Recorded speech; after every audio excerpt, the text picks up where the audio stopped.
So why is hip replacement performed?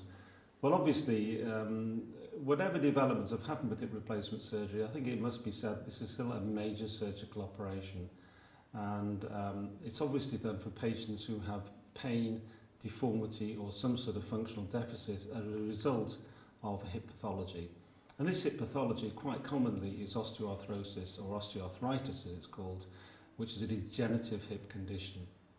But there are other causes that can cause hip pain and problems, and this can be inflammatory arthritis, commonly rheumatoid arthritis, or it could occur after trauma, road traffic accident causing a dislocation or a fracture of the femoral head, or it could be a variety of other disorders, Perthes disease affecting children, which later on can cause a degenerative process in adulthood, other conditions such as slip of the femoral epiphysis, infections, and the list goes on.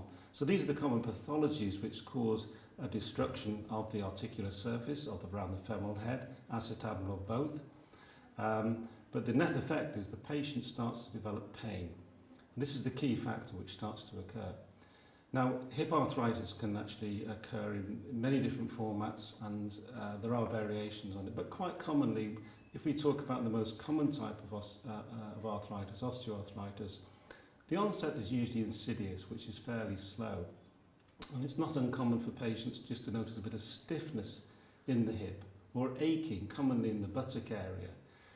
But this tends to deteriorate, so the stiffness and aching increases, the aching becomes more persistent and more troublesome.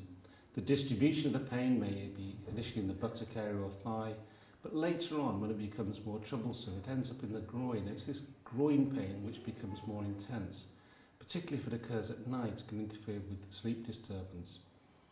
Common treatments, obviously, preceding surgery are medications and various medications such as paracetamol and paracetamol-type medications, and also combined with non-steroidal anti-inflammatory agents, agents such as Brufen, which can be used, either paracetamol-based and non-steroidals in combination or individually, which could be discussed with your doctor.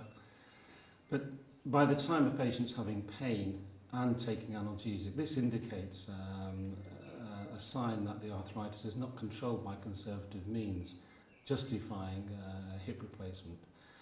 But the other aspects I've already mentioned, such as stiffness, can in itself be very intrusive. So common issues that patients have are difficulty to put shoes and socks on, difficulty cutting toenails, difficulties with personal hygiene, just because of lack of flexibility. And the third domain is loss of function. And the functional deficits, I think we can all understand and appreciate. It may be early on inabilities, for example, to someone to play golf or tennis or do some aspect of sport. And that's a relative indication, but not a good indication for a major operation like replacement surgery.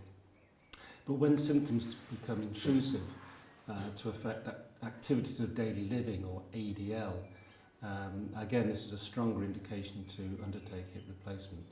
So what are activities of daily living? Well, I think we all intuitively know what they are.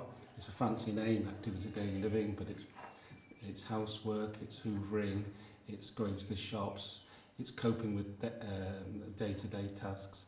And obviously, if in employment, you may have problems just getting to work and carrying out your job. So why hip replacement? I think we need to first of all be sure that we've tried other forms of treatment, common sense, perhaps accepting a reduction in activity, accepting some aching, maybe reliance on painkillers. And I do fully appreciate that a lot of patients that come to see me don't want to take painkillers. They don't like the sound of becoming addicted to it or the side effects of these painkillers. But at least this indicates that the pain is getting to a level where they're not happy just to put up with it. So pain, reduction of function, stiffness, and when this combination of symptoms come together, then I think we're getting towards a hip replacement operation, and clearly to be discussed with your specialist if you are referred to a specialist to discuss treatment options.